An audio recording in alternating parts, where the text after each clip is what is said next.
이봐, 스님. 여자야? 아줌마야? 뭘 안다고 설교를 해? 폭우 속 술에 취한 장교의 조롱이 번개처럼 터졌습니다. 스님은 단 한마디로 그를 멈춰 세웠죠. 군인이든 스님이든 마음을 지키는 게 먼저입니다. 그날 밤 그 사건 보고서를 받은 윤서영 준장은 손끝이 떨렸습니다. 도연 스님 20년 전 자신이 출가의 길로 떠나보낸 아내의 이름이었습니다. 20년 만에 재회, 군납 비리의 어둠 속에서 밝혀진 진실은 과연 무엇일까요? 충격적인 그 이야기 함께 해주세요. 구독, 좋아요 부탁드리며 댓글에 지금 계신 곳을 적어주시면 제가 따뜻하게 인사드릴게요.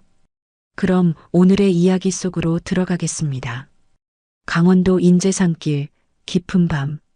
하늘에서 쏟아지는 폭우는 마치 세상을 씻어내려는 듯 거세게 내리고 있었습니다. 번개가 잠깐 하늘을 가르며 산길을 비추는 순간 3명의 군인이 비틀거리며 걸어오는 모습이 드러났습니다. 그들 중 맨 앞에 남자 최재혁 중령의 손에는 반쯤 비어버린 양주병이 들려 있었고 그의 눈빛에는 뭔가 위험한 기운이 감돌고 있었습니다. 젠장, 이딴 산골에서 평생을 썩어야 하나. 최재혁이 중얼거리며 담배에 불을 붙이려 했지만 비바람 때문에 번번이 실패했습니다. 뒤따라오는 두 병사는 상관의 거친 걸음걸이를 보며 불안해했습니다. 평소보다 훨씬 많이 마신 것 같았고 그의 표정에는 뭔가 억압된 분노가 묻어 있었기 때문입니다. 그때 어둠 속에서 갑자기 검은 그림자가 나타났습니다.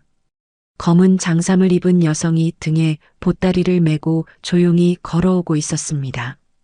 이상했습니다. 이런 폭우 속에서 이런 늦은 시간에 혼자 산길을 걷다니. 더욱 기이한 것은 그녀가 전혀 서두르지 않고 있다는 점이었습니다. 마치 비가 자신에게는 아무런 영향을 주지 않는 것처럼 말입니다. 최재혁의 시선이 그녀에게 고정되었습니다. 술에 취한 상태에서 보니 뭔가 비현실적으로 느껴졌습니다. 번개가 다시 한번 번쩍일 때 그녀의 얼굴이 순간적으로 드러났는데 놀랍도록 평온한 표정이었습니다. 야, 저거 뭐야? 귀신인가? 병사 중 하나가 떨리는 목소리로 물었습니다. 최재혁이 비웃음을 터뜨렸습니다. 귀신? 이 밤중에 스님이 산길을 헤매고 다니네. 그것도 여자가. 그는 성큼성큼 앞으로 다가갔습니다. 뭔가 자신의 분노를 터뜨릴 대상을 찾은 것 같았습니다. 도연이라는 법명을 가진 그 스님은 최재혁이 다가와도 걸음을 멈추지 않았습니다. 오히려 더욱 고요한 표정으로 그를 바라보았습니다. 스님이면 절에서 염불이나 하지 뭐하러 이런 밤에 기어다녀요? 혹시 남자라도 만나러 가는 건 아니겠죠? 최재혁의 말에는 도끼가 서려 있었습니다. 병사들이 깜짝 놀라며 말렸습니다. 중령님, 안 됩니다. 저분은 마을에서 존경받는 보림사주지 스님입니다. 존경? 존경은 나라 지키는 군인한테나 하는 거지. 세상 등지고 도망친 사람이 무슨 존경을 받아? 최재혁의 목소리가 점점 커졌습니다. 그런데 이상한 일이 일어났습니다. 그의 고함 소리가 클수록 도연 스님의 목소리는 더욱 차분해졌습니다. 군인이든 스님이든 가장 중요한 건 마음을 지키는 일입니다. 그 한마디에 최재혁의 얼굴이 순간 일그러졌습니다. 마치 가장 아픈 곳을 찔린 것 같은 표정이었습니다. 마음이 뭘 지켜? 총알이 날아오는데 마음으로 막을 건가? 꼴 좋네. 세상 모르는 소리 작작해. 그는 격분하며 담배꽁초를 그녀의 발 앞에 던졌습니다. 지글거리는 소리와 함께 연기가 피어올랐습니다. 병사들은 이제 정말로 위험하다고 느꼈습니다. 중령님, 제발 그만하십시오. 큰일 납니다. 하지만 도연 스님은 전혀 동요하지 않았습니다. 오히려 조용히 몸을 숙여 그 담배꽁초를 발로 꾹 눌러 끄고 천천히 합장했습니다. 그리고는 최재혁을 똑바로 바라보며 말했습니다. 고생이 많으십니다, 군인님. 당신의 마음속 상처가 얼마나 깊은지 알 것 같습니다. 이 말에 최재혁이 순간 말문이 막혔습니다. 마치 자신의 내면을 꿰뚫어 본 것 같은 기분이 들었기 때문입니다. 그런데 그 순간 도연의 눈에서 뭔가 이상한 빛이 스쳤습니다. 마치 이 남자를 어디선가 본 것 같다는 듯한 표정이었습니다. 당신, 혹시? 도연이 뭔가 말하려는 순간 최재혁이 거칠게 소리쳤습니다. 뭘 안다고 그런 소리를 해? 꺼져. 도연은 더 이상 말하지 않고 조용히 고개를 숙였습니다. 그리고는 천천히 그 자리를 떠났습니다. 그녀의 뒷모습이 어둠 속으로 사라져가는 동안 최재혁은 왜인지 모르게 가슴이 답답해지는 것을 느꼈습니다. 병사들이 안도의 숨을 내쉬었지만 이미 일은 커진 후였습니다. 누군가가 이 모든 장면을 지켜보고 있었고 그날 밤 부대로 돌아가자마자 장교의 스님 폭언 사건이라는 제목의 보고서가 작성되기 시작했습니다. 그리고 그 보고서는 곧바로 윤서영 준장의 책상 위에 올려질 예정이었습니다. 윤서영 준장. 그 이름을 들으면 최재혁의 얼굴이 창백해지곤 했습니다. 하지만 정작 중요한 것은 다른 곳에 있었습니다. 보고서에 적힌 보림사주지 도연 스님이라는 이름을 윤서영이 보게 될 때 과연 어떤 일이 벌어질지 아무도 상상하지 못하고 있었던 것입니다. 폭우는 여전히 거세게 내리고 있었고 산속 어딘가에서는 운명의 톱니바퀴가 돌아가기 시작하고 있었습니다. 다음 날 새벽 5시 30분 제7보병사단 백연부대 지휘실의 불빛이 이른 시간부터 켜져 있었습니다. 윤서영 준장은 어김없이 새벽 일찍 출근해서 하루 업무를 시작하고 있었습니다. 49살의 나이에도 불구하고 그의 하루는 언제나 이렇게 시작되었습니다. 정확하고 규칙적인 생활, 그것이 지난 20년간 윤서영이 자신을 지켜온 방식이었습니다. 책상 위에는 전날 밤 올라온 각종 보고서들이 정리되어 있었습니다. 윤서영은 김이 모락모락 나는 커피잔을 들고 한 모금 마신 후 차례대로 서류들을 검토하기 시작했습니다. 예산보고서, 훈련 현황, 인사 발령, 평범한 일상적인 보고서들이 대부분이었습니다. 그런데 그 중에서 유독 눈에 띄는 제목이 하나 있었습니다. 음주 상태 장교의 스님 폭언 사건. 윤서영의 미간이 살짝 찌푸려졌습니다. 이런 사건은 부대 이미지에 치명적일 수 있었기 때문입니다. 특히 요즘 같은 시기에는 더욱 조심해야 할 문제였습니다. 보고서를 펼치자 상세한 상황이 적혀 있었습니다. 최재혁 중령의 음주 상태에서의 부적절한 행동, 그리고 피해를 당한 상대방의 신분이 적혀 있었습니다. 윤서영의 시선이 그 이름 부분에서 멈췄습니다. 보림사주지 도연 스님. 그 순간 윤서영의 손이 미세하게 떨렸습니다. 커피잔을 놓는 손에서 살짝 덜거덕 소리가 났습니다. 도연. 그 이름을 보는 순간 마치 시간이 거꾸로 흐르는 것 같은 기분이 들었습니다. 20년이라는 세월이 한순간에 사라져버리고 젊은 시절의 기억들이 밀물처럼 밀려왔습니다. 도연. 설마. 윤서영은 보고서를 다시 한번 자세히 읽어보았습니다. 보림사, 인재지역, 여승. 모든 조건이 일치했습니다. 하지만 확신할 수는 없었습니다. 도연이라는 이름이 흔하지는 않지만 그럼에도 불구하고 다른 사람일 가능성도 있었기 때문입니다. 그런데 윤서영의 마음 깊은 곳에서는 이미 확신하고 있었습니다. 바로 그 사람이라고. 왜냐하면 도연이라는 그 이름을 다름 아닌 자신이 붙여준 이름이었기 때문입니다. 20년 전, 그때 윤서영은 젊은 대위였습니다. 그리고 같은 부대에서 일하던 한 여성이 있었습니다. 본명은 따로 있었지만 윤서영이 그녀를 부를 때 쓰던 특별한 이름이 바로 도연이었습니다.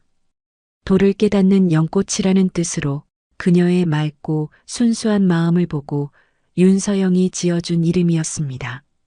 불가능해. 설마 아직도 이곳에. 윤서영의 머릿속에는 20년 전의 마지막 밤이 생생하게 되살아났습니다. 그날 밤 작전실에서 그녀가 마지막으로 했던 말이 아직도 귓가에 맴돌고 있었습니다. 군의 명령보다 더 무거운 건 인간의 양심이에요. 그 말을 하며 그녀의 눈에는 눈물이 고여 있었습니다. 하지만 그 눈물은 슬픔보다는 실망의 빛이 더 강했습니다. 윤서영을 향한, 그리고 자신들이 몸담고 있던 조직을 향한 깊은 실망이었습니다. 그날 이후 그녀는 군대를 떠났습니다. 갑작스러운 전역 신청이었고 윤서영이 만류했지만 그녀의 의지는 확고했습니다.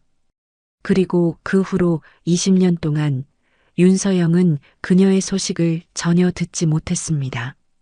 어디서 무엇을 하며 살고 있는지, 아니면 혹시 결혼을 했는지 아무것도 알 수 없었습니다.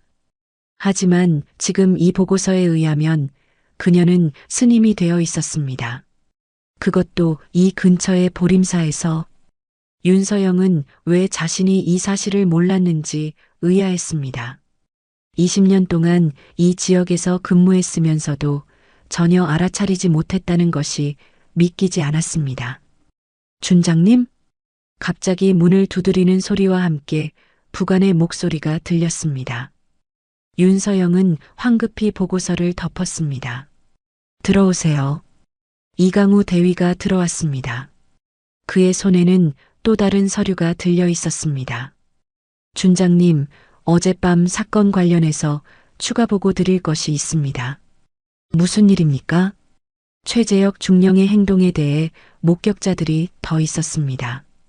그리고 그 스님에 대해서도 조사해 본 결과가 나왔습니다. 윤서영의 심장이 빨라졌습니다. 하지만 표면적으로는 침착함을 유지했습니다.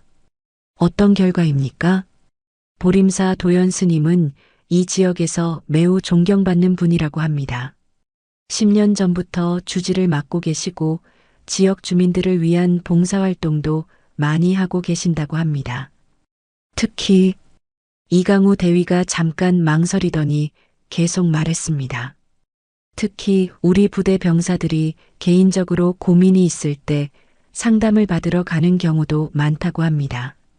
민원도 전혀 없으시고 오히려 지역 사회에 긍정적인 영향을 많이 끼치고 계신 분이라고 합니다. 그 말을 들으며 윤서영은 복잡한 감정에 휩싸였습니다. 그녀가 스님이 되어서도 여전히 사람들을 돕고 있다는 사실이 한편으로는 자랑스러우면서도 다른 한편으로는 죄스러웠습니다. 그녀가 왜 세상을 등지고 출가의 길을 택했는지 그 이유를 윤서영은 너무나 잘 알고 있었기 때문입니다.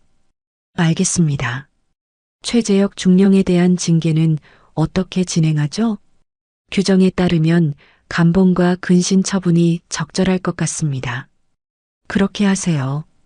그리고 도연 스님께는 공식적으로 사과문을 전달하도록 하겠습니다. 이강우 대위가 나간 후 윤서영은 다시 혼자가 되었습니다. 조용한 지휘실에서 그는 창밖을 바라보았습니다. 저 멀리 산 너머 어딘가에 그녀가 있다는 생각이 들자 가슴이 먹먹해졌습니다. 20년. 그녀가 아직 이곳에 있었군. 윤서영은 책상 서랍을 열었습니다. 가장 깊숙한 곳에는 오래된 사진 한 장이 있었습니다. 20년 전 젊은 시절의 자신과 그녀가 함께 찍은 마지막 사진이었습니다. 사진 속의 그녀는 환하게 웃고 있었지만 그 웃음 뒤에 숨겨진 아픔을 윤서영은 알고 있었습니다. 과연 지금 그녀를 만나면 어떤 말을 해야 할까? 그리고 그녀는 자신을 어떻게 바라볼까? 20년이라는 시간이 과연 모든 것을 치유했을까? 윤서영의 마음속에는 무수한 질문들이 맴돌기 시작했습니다. 이강우 대위가 지휘실을 나온 지 1시간 후 부대 보급과 회계실에서는 여전히 야근이 계속되고 있었습니다. 월말 정산을 위해 각종 장부와 영수증들을 점검하는 작업이 한창이었는데 이강우 대위는 평소보다 더욱 꼼꼼하게 서류들을 살펴보고 있었습니다. 아침에 준장님께 보고했던 최재혁 중령의 사건 때문에 왠지 모르게 불안한 마음이 들었기 때문입니다. 대위님, 이상한 게 있습니다. 부사관 하나가 서류철을 들고 다가왔습니다. 김병철 중사였는데 회계 업무를 담당한 지 10년이 넘는 베테랑이었습니다. 평소에 꼼꼼하기로 유명한 김병철 중사가 이상하다고 하면 정말 뭔가 문제가 있다는 뜻이었습니다. 무슨 일입니까? 이번 달 군수품 납품 관련 서류인데요. 뭔가 숫자가 안 맞습니다. 보급품 단가가 평소보다 훨씬 높게 책정되어 있어요. 이강우 대위가 서류를 받아보자 첫 번째 페이지에 다산물류라는 업체명이 선명하게 적혀 있었습니다. 생소한 이름이었습니다. 평소 거래하던 업체들과는 다른 곳이었습니다. 다산물류, 언제부터 이 업체와 거래했죠? 그게 지난달부터입니다. 갑자기 기존 업체를 교체했다고 하더군요. 이강우 대위는 서류를 자세히 살펴보기 시작했습니다. 그런데 볼수록 이상한 점들이 눈에 띄었습니다. 우선 단가가 비정상적으로 높았습니다. 기존에 납품받던 동일한 제품들이 거의 3배 가까운 가격으로 책정되어 있었습니다. 이건 너무 이상하네요. 같은 제품인데 왜 이렇게 비싸죠? 저도 그래서 확인해 봤는데 품질이 특별히 좋다거나 하는 것도 아니에요. 오히려 기존 제품보다 못한 것 같습니다. 김병철 중사가 또 다른 서류를 꺼내 보였습니다. 그리고 이것 좀 보세요. 납품 확인서에는 정상적으로 납품되었다고 되어 있는데 실제 창고 재고와는 맞지 않습니다. 이강우 대위의 표정이 심각해졌습니다. 이것은 단순한 실수가 아니었습니다. 의도적인 조작의 냄새가 났습니다. 승인 서명은 누가 했죠?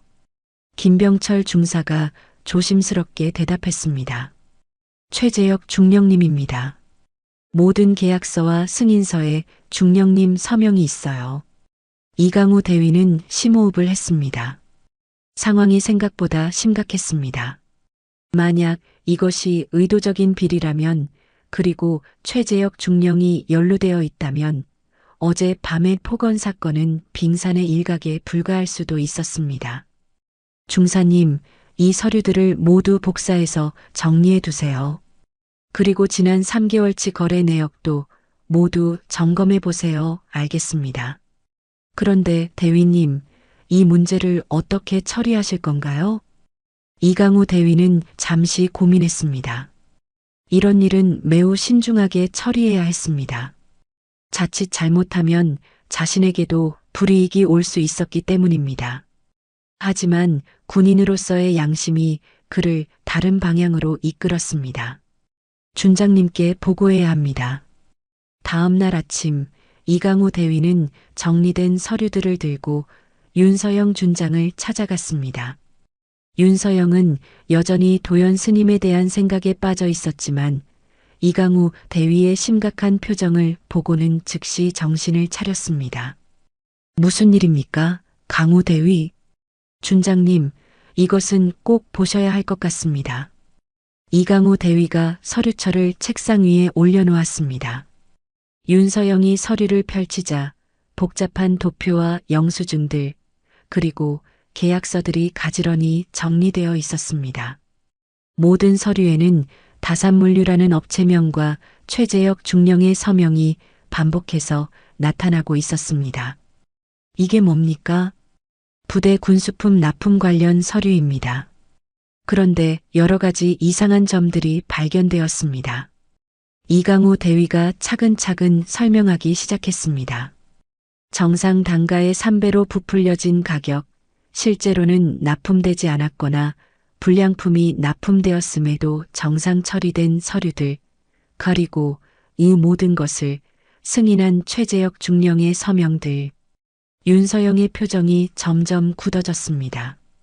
군 생활 20년 동안 이런 종류의 문제들을 여러 번 봐왔기 때문에 이것이 무엇을 의미하는지 즉시 알 수 있었습니다. 단가가 3배로 부풀려졌다고 했죠? 네, 그렇습니다. 그리고 폐기 처분되어야 할 불량품들이 정상 납품된 것으로 서류 조작이 되어 있습니다. 윤서영은 서류를 천천히 넘겨보았습니다. 볼수록 명확해졌습니다. 이것은 체계적이고 계획적인 비리였습니다. 강우 대위, 이건 단순한 실수가 아닙니다. 네, 저도 그렇게 생각합니다. 이것은 비리입니다. 그 말을 하는 순간 윤서영의 머릿속에는 20년 전의 기억이 떠올랐습니다. 그때도 이런 서류들이 있었습니다. 작전 실패를 은폐하기 위한 가짜 보고서들, 그리고 그 모든 것을 덮어버리는 서명 하나. 당시 윤서영도 그 서명을 했었습니다. 상급자의 명령이라는 이유로. 그리고 그 일 때문에 도연이 군대를 떠났습니다. 군의 명령보다 인간의 양심이 더 무겁다고 말하면서 준장님? 이강우 대위의 목소리에 윤서영이 현실로 돌아왔습니다. 이 문제를 어떻게 처리하시겠습니까? 윤서영은 잠시 침묵했습니다. 20년 전에는 상급자의 명령에 따라 진실을 덮었습니다. 하지만 이번에는 달랐습니다. 이번에는 자신이 결정할 수 있는 위치에 있었습니다. 강우 대위, 이 문제를 철저히 조사하겠습니다. 그리고 관련자들은 반드시 처벌받게 할 것입니다. 하지만 준장님, 군인의 명예가 걸린 문제입니다. 윤서영의 목소리에는 확고한 의지가 담겨 있었습니다. 20년 전에 놓쳤던 기회, 20년 전에 지키지 못했던 원칙을 이번에는 반드시 지키겠다는 다짐이었습니다. 조사에 필요한 모든 자료를 수집하세요. 그리고 이 일은 절대 비밀로 해야 합니다. 증거가 인멸될 수 있습니다. 알겠습니다, 준장님. 이강우 대위가 나간 후 윤서영은 다시 혼자가 되었습니다. 창밖을 바라보며 그는 생각했습니다. 도연이 옳았습니다. 군의 명령보다 인간의 양심이 더 무거웠습니다. 그리고 이번에는 그 양심에 따라 행동할 것입니다. 윤서영 준장은 며칠 동안 고민에 빠져 있었습니다. 최재혁 중령의 비리 조사도 중요했지만 그보다 더 큰 문제가 그의 마음을 짓누르고 있었습니다. 바로 도연과의 재회였습니다. 20년 동안 가슴 깊이 묻어두었던 과거가 갑자기 현실로 다가왔습니다. 과연 그녀를 만나야 할까? 아니면 이대로 모른 척하고 지내야 할까? 하지만 결국 그는 결심했습니다. 비공식 조사라는 명목으로 보림사를 찾아가기로 한 것입니다. 최재혁 중령의 폭언 사건에 대한 공식 사과와 함께 20년 만에 그녀와 마주할 용기를 낸 것이었습니다. 이른 아침 윤서영은 사복으로 갈아입고 혼자 차를 몰았습니다. 부관이나 운전병을 대동하지 않았습니다. 이 만남은 지극히 개인적인 일이었기 때문입니다. 산길을 따라 올라가면서 그의 마음은 점점 복잡해졌습니다. 20년 전의 기억들이 파노라마처럼 스쳐 지나갔습니다. 보림사에 도착했을 때는 오전 10시경이었습니다. 겨울 산중의 고요함이 절 전체를 감싸고 있었고 어디선가 은은한 목탁 소리가 들려왔습니다. 윤서영은 차에서 내려 잠시 주변을 둘러보았습니다. 단아하고 평온한 절의 모습이 마음을 차분하게 만들었습니다. 그때 법당에서 종소리가 울렸습니다. 맑고 깊은 소리가 산골짜기에 메아리쳐 퍼져나갔습니다. 그 소리를 들으며 윤서영은 천천히 경내로 들어섰습니다. 발걸음 하나하나가 무겁게 느껴졌습니다. 마당을 가로질러 법당 쪽으로 다가가는데 누군가가 마루를 쓸고 있는 모습이 보였습니다. 검은 장삼을 입은 여승이 조용히 빗자루를 들고 낙엽을 쓸어내고 있었습니다. 그 모습을 보는 순간 윤서영의 발걸음이 멈췄습니다. 도연이었습니다. 20년이라는 세월이 흘렀지만 그녀의 뒷모습은 여전히 기억 속 그대로였습니다. 다만 예전보다 더욱 고요하고 평온한 기운이 감돌고 있었습니다.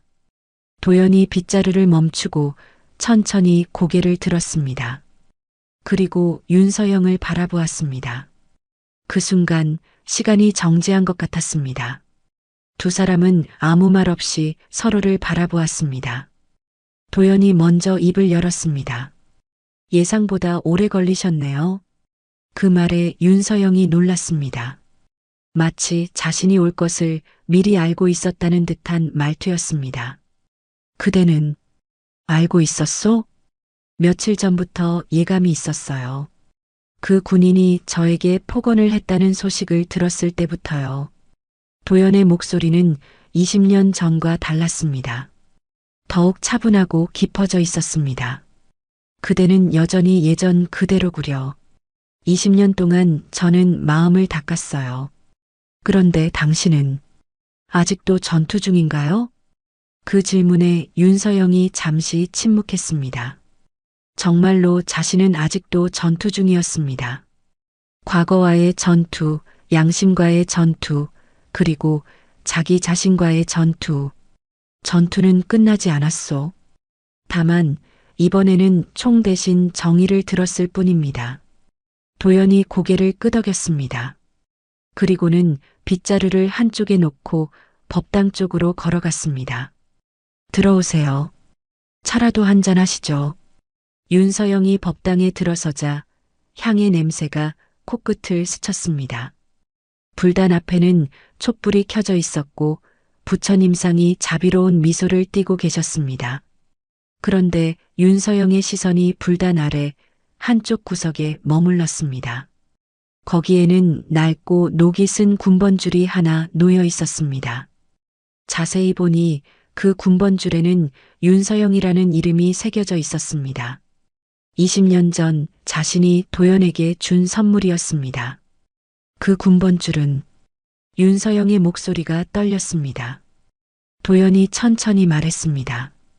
그 군번줄은 제가 버리지 못한 마지막 세속이에요. 그걸 아직도 가지고 있었소? 잊지 못한 게 아니라 용서하지 못했기 때문이에요. 그 말에 윤서영의 가슴이 철렁 내려앉았습니다. 20년 동안 자신을 용서하지 못했다는 뜻이었습니다. 도연, 20년 전 그날 당신이 서명한 그 보고서 때문에 얼마나 많은 사람들이 고통받았는지 아세요? 도연의 목소리에는 여전히 분노가 남아 있었습니다. 스님이 되었지만 그 상처는 아직 아물지 않았던 것입니다. 나는 명령을 따를 수밖에 없었소. 명령이요? 그 명령이 옳은 일이었나요? 진실을 덮고 거짓을 진실로 만드는 것이 군인의 의무였나요? 윤서영은 대답할 수 없었습니다. 20년 동안 자신에게 해왔던 질문들을 도연히 그대로 던지고 있었기 때문입니다. 그래서 당신을 용서할 수 없었어요.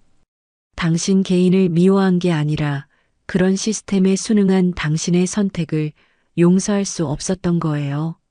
그래서 출가를 했소? 세상이 너무 더러워 보였어요. 특히 제가 믿었던 사람들이 하나둘씩 진실을 외면할 때 더 이상 그 세상에 있을 수가 없었어요. 도연이 불단 앞에 무릎을 꿇고 앉았습니다. 윤서영도 조심스럽게 그 옆에 앉았습니다. 20년 동안 후회하지 않은 날이 없었소. 후회만으로는 부족해요. 행동이 따라야죠. 그래서 이번에는 다르게 하려고 합니다. 도연이 윤서영을 바라보았습니다. 그 눈빛에는 20년 전의 분노 대신 다른 감정이 스며 있었습니다. 정말로요?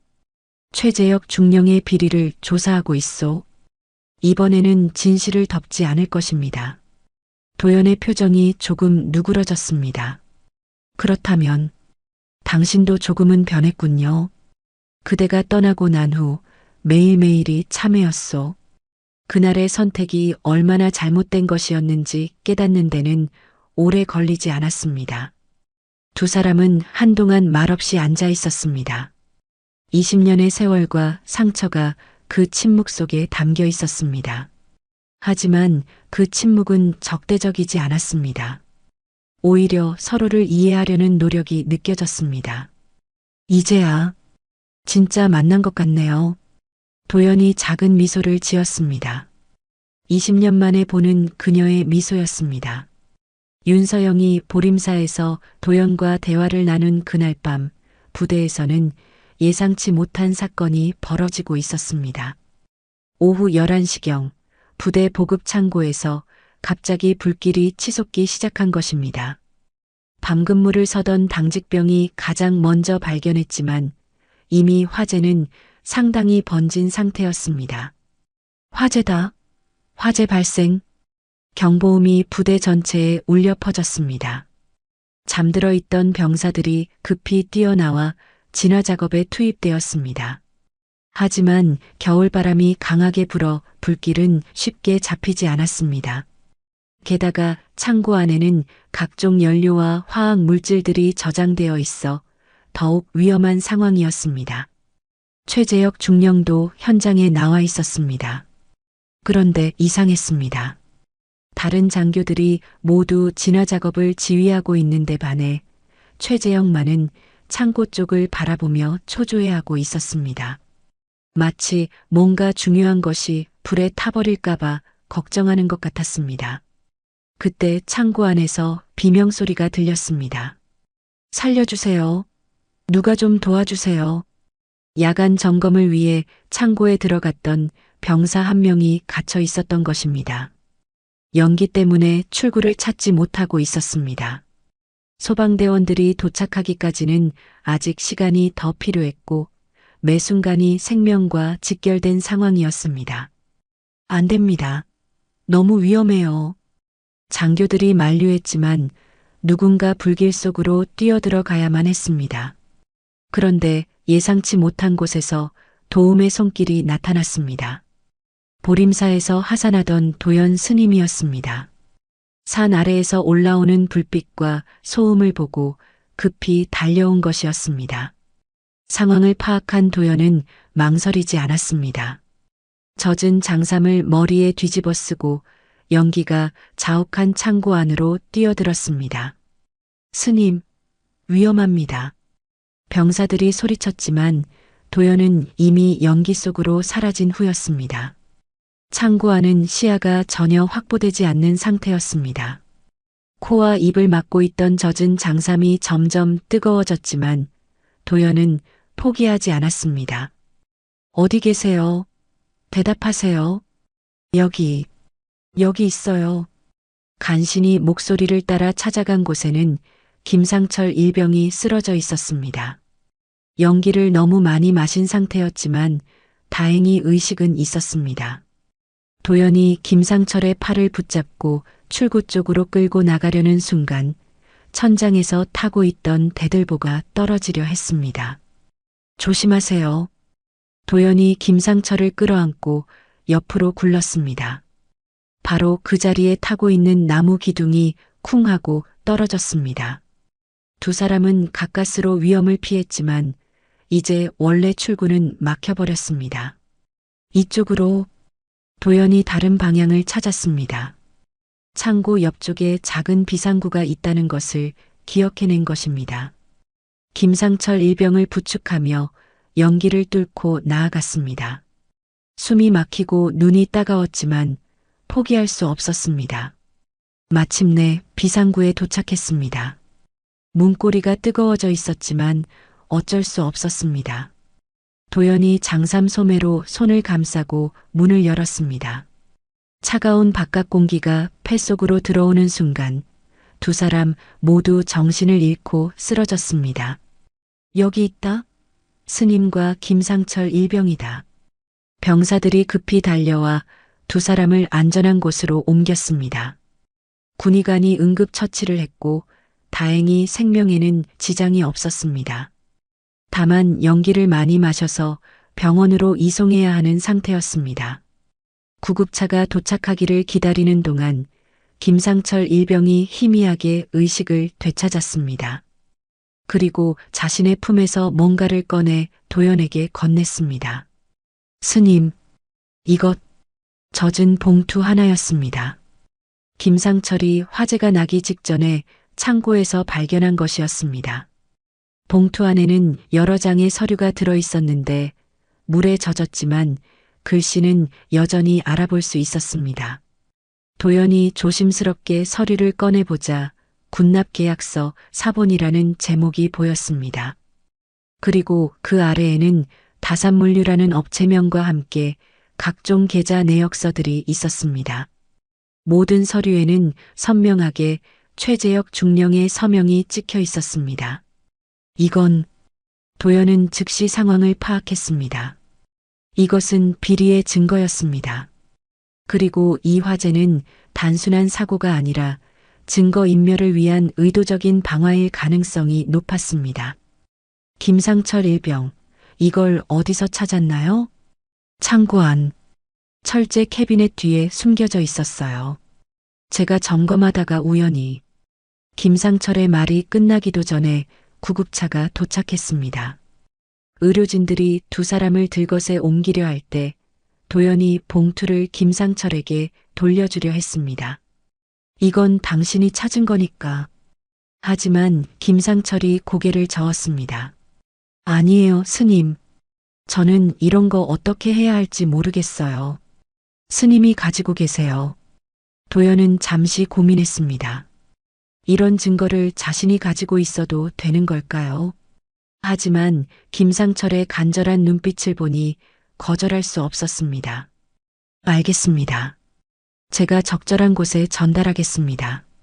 구급차가 떠나고 나서 현장에는 여전히 진화 작업이 계속되고 있었습니다. 최재혁 중령은 창고가 거의 다 타버린 것을 확인하고는 안도의 표정을 지었습니다. 하지만 그는 김상철 일병이 중요한 증거를 가지고 나왔다는 사실을 모르고 있었습니다. 다음 날 아침 도연은 젖은 봉투를 말린 후 그 내용을 자세히 살펴보았습니다.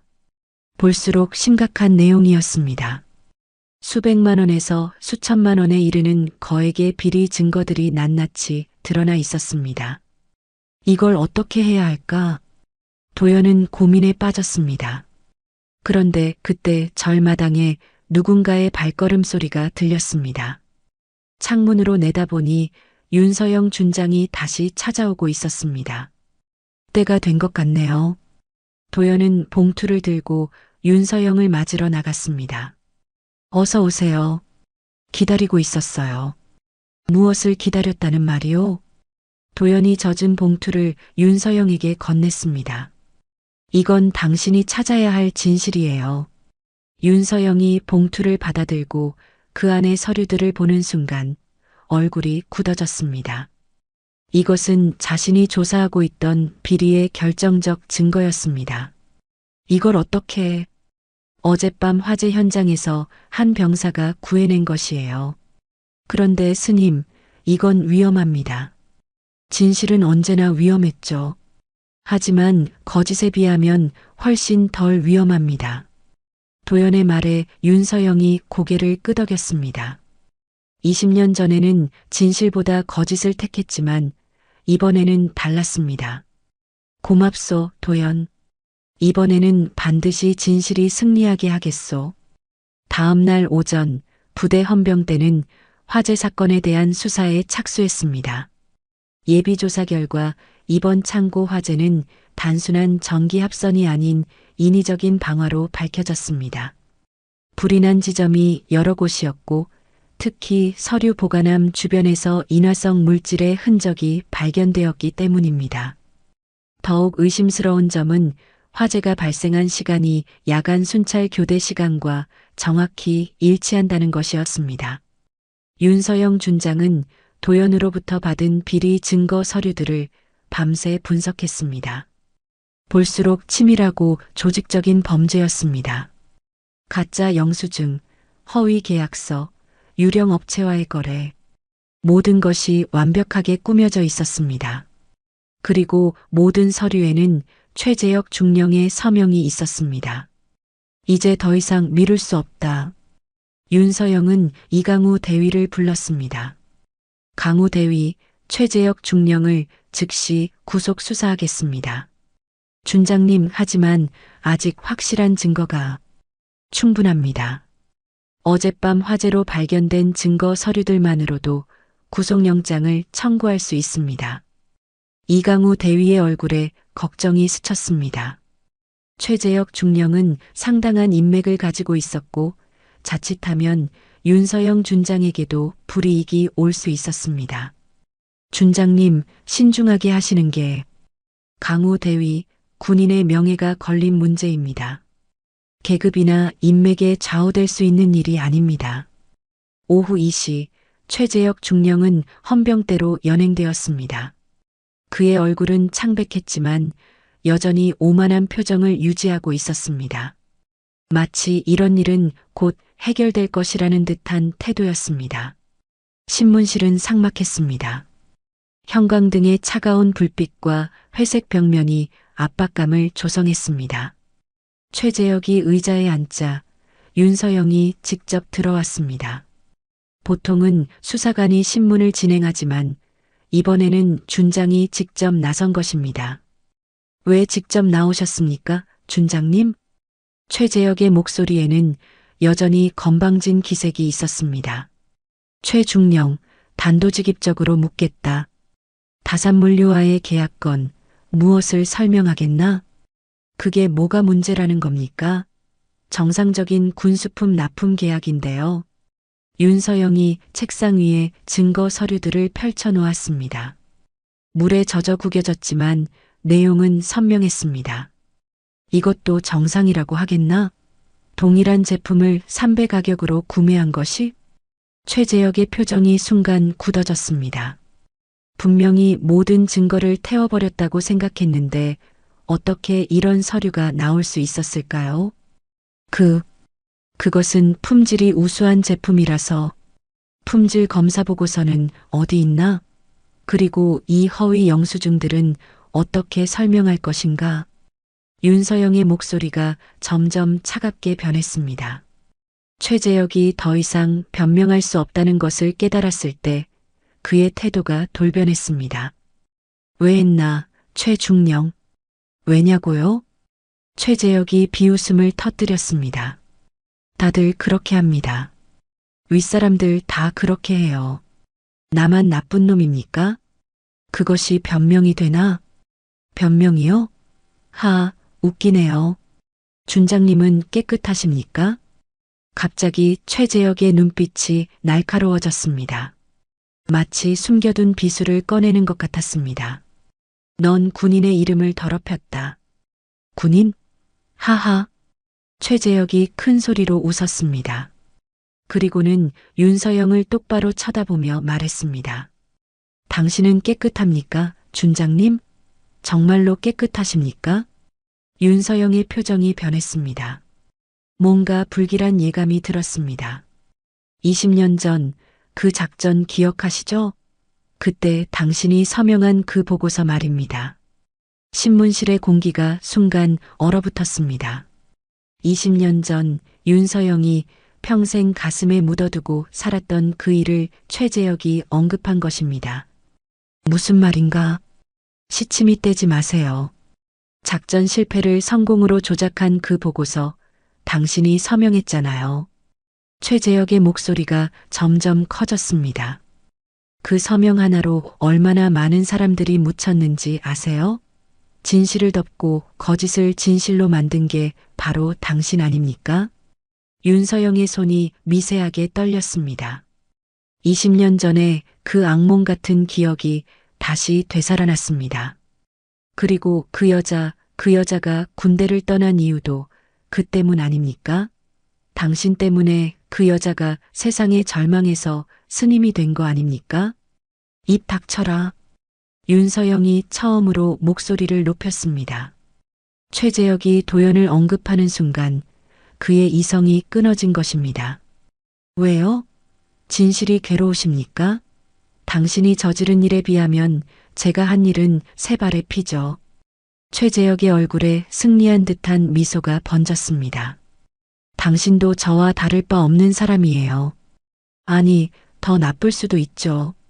적어도 저는 개인적인 이익을 위해서였지만 당신은 조직의 명령이라는 핑계로 더 큰 죄를 지었으니까요. 신문실 안의 공기가 무겁게 가라앉았습니다. 윤서영은 아무 말도 할 수 없었습니다. 최재혁의 말이 모두 사실이었기 때문입니다. 그래서 저한테 뭐라고 할 자격이 있으십니까? 당신이나 저나 똑같은 부류의 인간이에요. 그 순간 윤서영의 머릿속에는 어젯밤 도연의 말이 떠올랐습니다. 진실은 언제나 위험했지만 거짓에 비하면 훨씬 덜 위험하다는 그 말이었습니다. 맞다. 나도 죄인이다. 윤서영이 조용히 말했습니다. 하지만 그렇다고 해서 지금의 죄까지 용인할 수는 없다. 과거의 잘못을 바로잡을 수는 없지만 적어도 지금의 잘못은 막을 수 있다. 최재혁의 표정이 변했습니다. 예상과 다른 반응이었습니다. 20년 전의 일로 평생 후회하며 살았다. 하지만 그 후회를 핑계로 지금의 잘못을 덮을 수는 없다. 윤서영이 일어났습니다. 최중령, 자네는 군법에 따라 처벌받을 것이다. 그리고 나 역시 20년 전의 일에 대한 책임을 질 것이다. 신문실 문이 열리면서 헌병들이 들어왔습니다.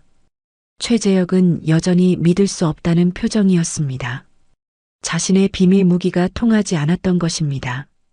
준장님, 최재혁이 마지막으로 소리쳤습니다. 후회하실 겁니다. 이 일이 알려지면 당신도 끝입니다. 하지만 윤서영은 돌아보지 않았습니다. 이미 결심을 굳혔기 때문입니다. 20년 전에 지키지 못했던 원칙을 이번에는 반드시 지키겠다고 다짐했습니다. 최재혁 중령이 구속된 그날 밤 윤서영은 잠들 수 없었습니다. 신문실에서 오간 대화들이 계속 머릿속에 맴돌았습니다.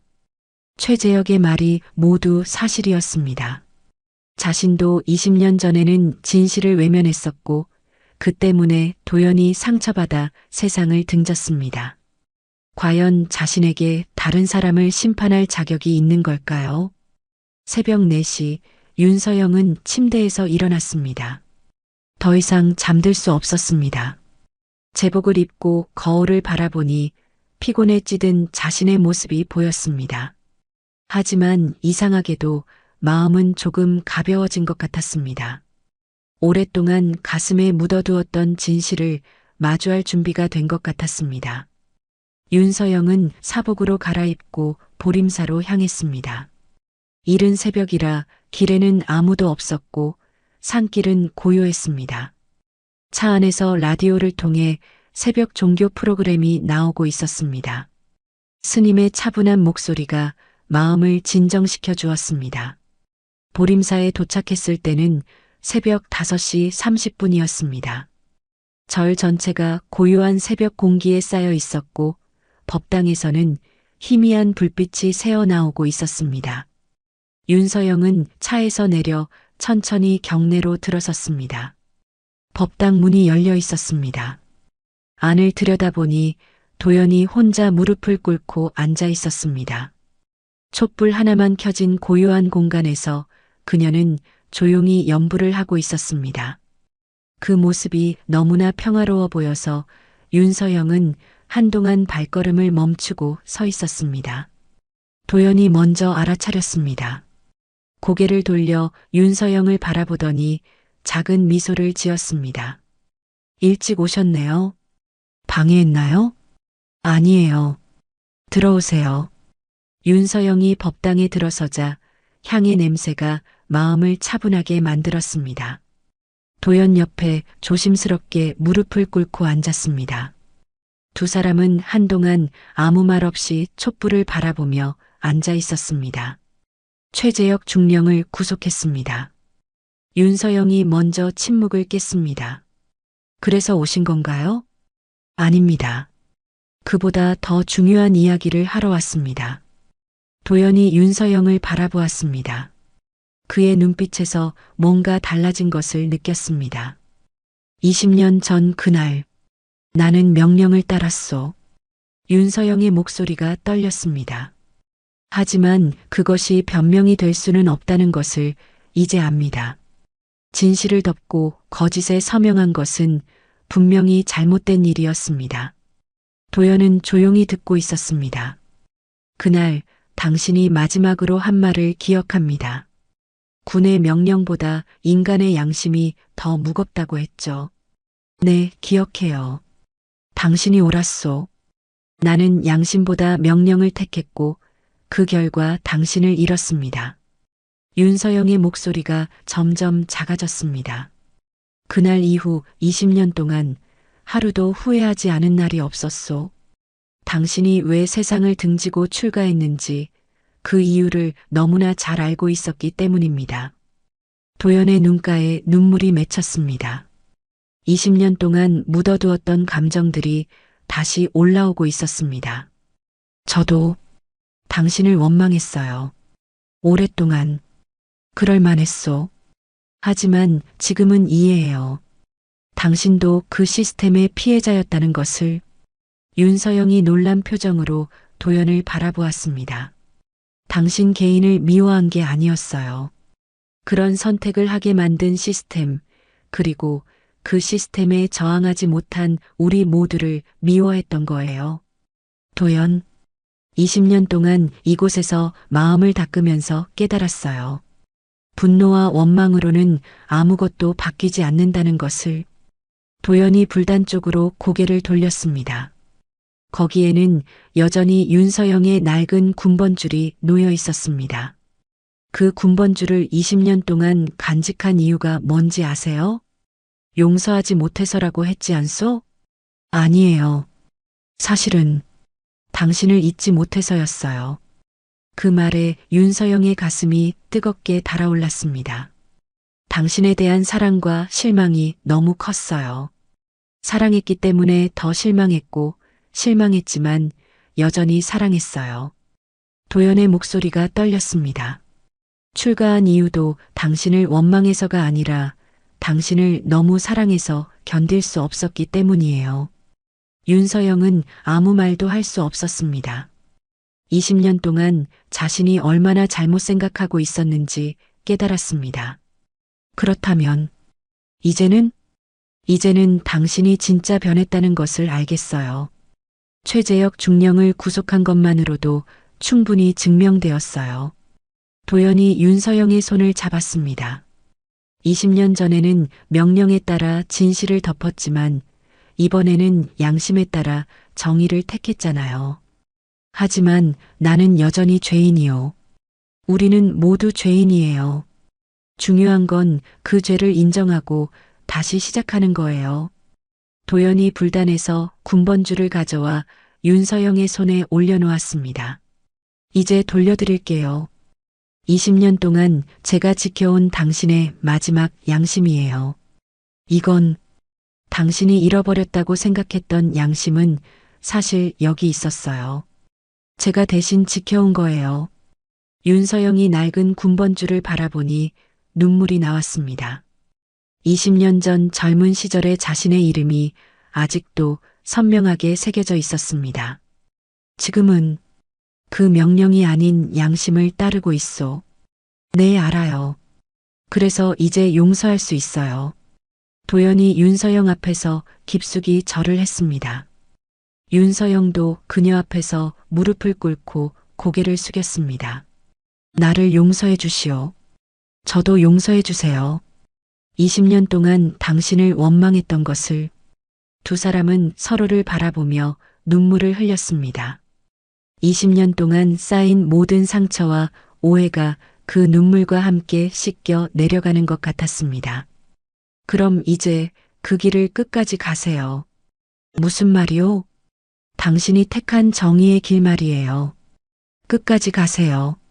제가 지키는 건 절의 불이 아니라 당신의 마지막 불씨니까. 도연의 말에 윤서영이 고개를 끄덕였습니다. 그리고는 도연 앞에서 정중하게 경례를 올렸습니다. 군인으로서의 마지막 예의였습니다. 도연은 그 경례를 합장으로 받았습니다. 그 한 장면이 20년간의 모든 아픔과 오해를 끝내는 순간이었습니다. 새벽 하늘이 서서히 밝아오고 있었고 법당의 촛불은 여전히 조용히 타오르고 있었습니다. 일주일 후 윤서영의 책상 위에는 예상했던 공문이 도착했습니다. 수도방위 사령부 전출 명령서였습니다. 최재혁 중령의 비리를 수사하고 구속시킨 것에 대한 상급 부대의 조치였습니다. 겉으로는 승진성 전보라고 했지만 윤서영은 그 진짜 의미를 알고 있었습니다. 너무 깨끗하게 일을 처리한 것에 대한 부담스러워하는 윗선의 신호였습니다. 하지만 윤서영은 전혀 후회하지 않았습니다. 오히려 후련했습니다. 20년 동안 가슴에 묻어두었던 죄책감에서 벗어날 수 있었고 도연과도 화해할 수 있었습니다. 무엇보다 이번에는 양심에 따라 행동했다는 것이 그에게는 가장 큰 위안이었습니다. 이강우 대위가 전출 준비를 도와주며 말했습니다. 준장님, 정말 후회 안 하세요? 이번 일로 승진에 지장이 있을 수도 있는데. 강우 대위, 자네는 군인이 되고 싶어서 군대에 들어왔나? 아니면 출세를 하고 싶어서 들어왔나? 그야, 군인이 되고 싶어서죠. 그렇다면 답은 정해져 있네. 진짜 군인이라면 정의를 택해야지 출세를 택해서는 안 되는 법이야. 이강우 대위는 윤서영의 말에 깊이 고개를 끄덕였습니다. 그리고는 조심스럽게 물었습니다.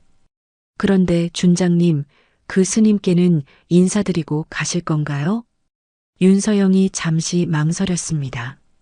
며칠 전 보림사에서의 만남이 너무나 완벽한 작별이었기 때문에 굳이 다시 만날 필요가 있을까 싶었습니다. 하지만 마음 한편으로는 마지막으로 한 번 더 보고 싶은 마음도 있었습니다. 글쎄, 어떻게 하는 게 좋을까? 저는 한 번 더 뵙고 가시는 게 좋을 것 같습니다. 스님께서도 궁금해하실 것 같아요. 이강우 대위의 말이 옳았습니다. 윤서영은 전출 전날 저녁 마지막으로 보림사를 찾기로 결심했습니다. 그런데 그날 밤 예상치 못한 소식이 들려왔습니다. 최재혁 중령이 구치소에서 자살을 시도했다는 것입니다. 다행히 목숨은 건졌지만 중상을 입은 상태였습니다. 간수가 순찰 중에 발견해서 응급실로 이송되었고 현재는 안정을 되찾은 상태라고 했습니다. 윤서영은 복잡한 심경이었습니다. 최재혁도 결국은 자신과 같은 시스템의 피해자였을지도 모른다는 생각이 들었습니다. 물론 그의 잘못을 용서할 수는 없지만 그렇다고 해서 그가 죽기를 바라지는 않았습니다. 다음 날 새벽 윤서영은 평소보다 일찍 일어났습니다. 전출 당일이었지만 공식적인 업무 시작 전에 보림사에 들러 도연에게 인사를 드리고 싶었습니다. 새벽 5시에 차를 몰고 산길을 올라갔습니다. 보림사에 도착했을 때는 동이 트기 시작하는 시간이었습니다. 하늘이 서서히 붉게 물들어가고 있었고 산 정상 너머로 해가 떠오르려 하고 있었습니다. 절마당에는 아침 안개가 자욱하게 깔려 있어서 몽환적인 분위기를 연출하고 있었습니다. 도연이 마당을 쓸고 있었습니다. 어제와 같은 모습, 어제와 같은 자세였습니다. 하지만 오늘은 뭔가 다른 기운이 감돌고 있었습니다. 마치 이별을 예감하고 있는 것 같았습니다. 윤서영이 차에서 내리자 도연이 고개를 들었습니다. 그리고는 빗자루를 내려놓고 그를 맞이했습니다. 오늘 떠나시는군요. 어떻게 알았소? 느낌으로요. 어제부터 뭔가 달라진 기운이 느껴졌어요. 두 사람은 법당 앞 마루에 나란히 앉았습니다. 아침 해가 떠오르면서 안개가 서서히 걷히고 있었습니다. 산골짜기의 고요함이 더욱 깊게 느껴졌습니다. 어디로 가시나요? 서울입니다. 수도방위 사령부로 전출됩니다. 그럼 좋은 기회네요. 새로운 시작이에요. 도연의 목소리에는 진심 어린 축하의 마음이 담겨 있었습니다. 고맙소. 당신 덕분에 새로운 시작을 할 수 있게 되었습니다. 아니에요. 당신 스스로 선택한 거예요. 저는 그냥 지켜봤을 뿐이에요. 윤서영이 주머니에서 뭔가를 꺼냈습니다. 며칠 전 도연이 돌려준 자신의 군번줄이었습니다. 이것을 다시 당신이 가지고 있으면 안 될까요? 왜요? 나에게는 이제 새로운 군번줄이 있어. 하지만 당신에게는 이것이 우리 사이의 마지막 연결고리가 될 것 같습니다. 도연이 군번줄을 받아들며 미소 지었습니다. 알겠어요. 하지만 이번에는 원망이 아니라 응원의 마음으로 간직하겠어요. 그렇게 해주시오. 멀리서 종소리가 울렸습니다. 아침 예불을 알리는 소리였습니다. 윤서영이 일어났습니다. 이제 가봐야겠소. 네, 조심해서 가세요. 윤서영이 도연 앞에서 마지막 경례를 올렸습니다. 도연은 깊숙이 합장하며 그 경례를 받았습니다. 당신은 이제야 진짜 군인이 되었네요. 도연의 말에 윤서영이 놀랐습니다.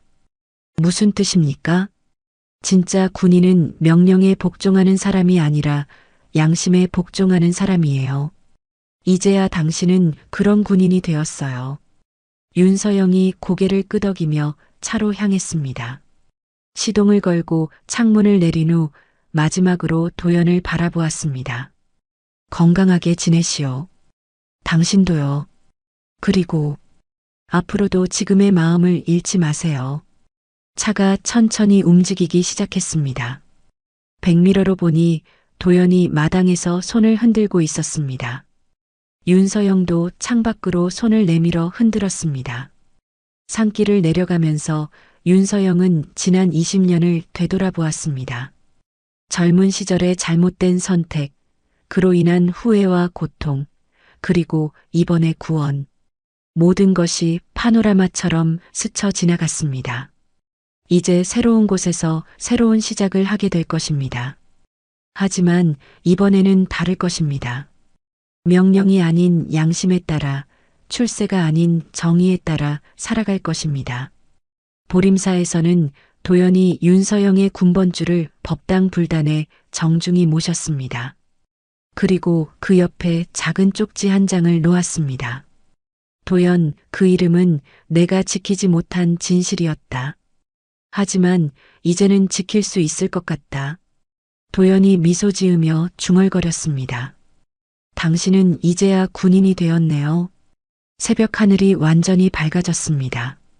산골짜기에는 새들의 지저김이 울려 퍼졌고 보림사의 종소리가 멀리 천천히 사라져갔습니다. 그리고 그 종소리에는 이런 메시지가 담겨 있는 것 같았습니다. 사람은 명령으로 움직이지만 세상은 마음으로 움직인다. 군복이든 장삼이든 끝내 지켜야 할 건 양심 하나뿐이다. 달빛 인생사연은 감동 오디오북으로 인생사연과 공감 이야기를 전해드립니다. 구독과 좋아요로 더 많은 인생사연과 공감 이야기를 만나보세요. 지금 듣고 계신 장소를 댓글로 남겨주시면 제가 반갑게 인사드리겠습니다.